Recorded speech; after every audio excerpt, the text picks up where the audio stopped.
Hello, everyone. Welcome to Celsius 233, your go-to place for fiction book summaries. Today, we will step into the world of Veronika Decides to Die by Paulo Coelho.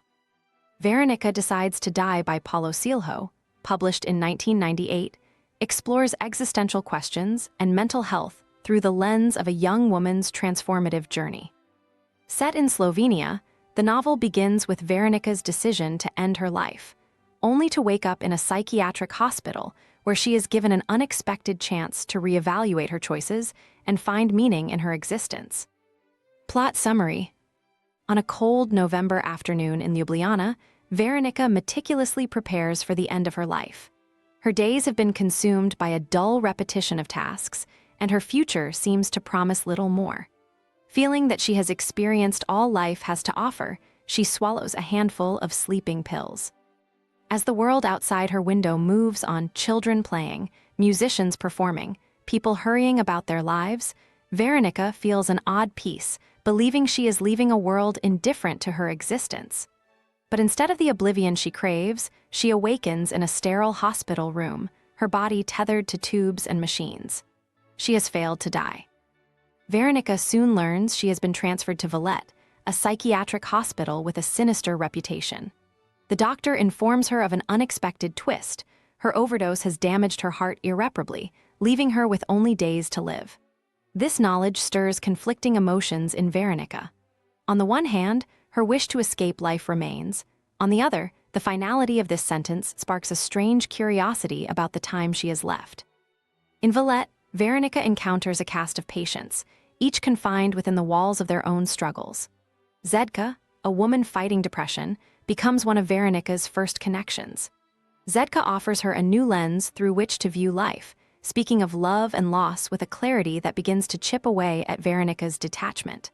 Their conversations reveal how many of the patients in Veelet are less insane than victims of a world that rejects their uniqueness. As Veronika adjusts to the rhythms of Veelet, she meets Mari, a former lawyer who surrendered her high-powered career to debilitating panic attacks. Mari embodies a quiet wisdom born from suffering, and her guidance helps Veronika navigate her existential doubts. Mari's words encourage Veronika to question whether her dissatisfaction with life came not from its predictability, but from her unwillingness to embrace its unpredictability. A pivotal moment in Veronika's journey occurs when she stumbles upon a piano in the hospital. Drawn to its keys, she plays a melody that attracts the attention of Eduard, a fellow patient whose schizophrenia has isolated him from those around him. Eduard listens with rapt attention, his silence speaking volumes. Music becomes their shared language, forging a bond that grows stronger with each encounter. Veronika, for the first time, feels seen, not as a patient, not as a failure, but as someone capable of eliciting emotion and connection. The days slip by, and Veronika's understanding of herself begins to shift. The finality of her impending death gives weight to every sensation, every interaction. What once seemed mundane now feels precious.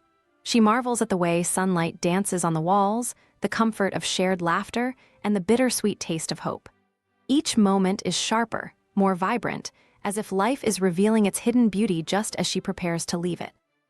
Yet, amid her personal awakening, Veronika grapples with Dr. Igor's peculiar role in her life.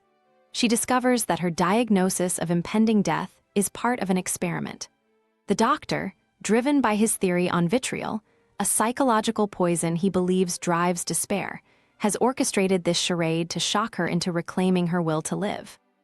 Though furious at the manipulation, Veronika realizes she has gained something invaluable: a desire to embrace life fully, regardless of its imperfections.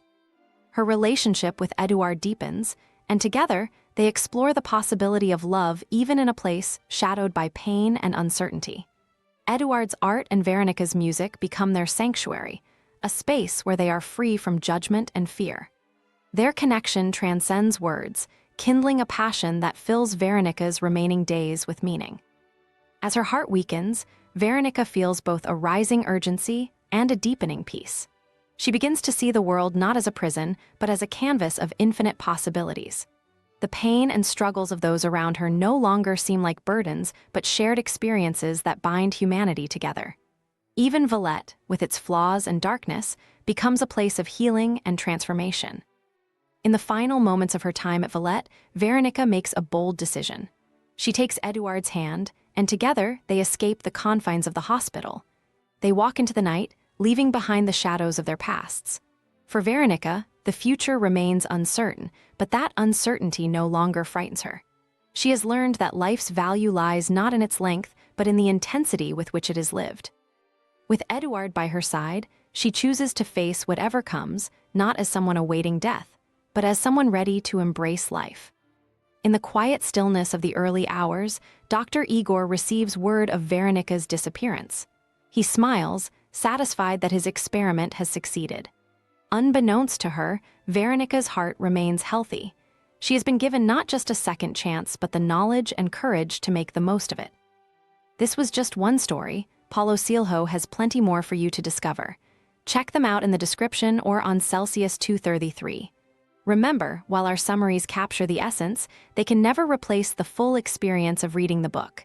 If this summary intrigued you, consider diving into the complete story, buy the book, and immerse yourself in Paulo Coelho's original work. Bye-bye, take care, have fun.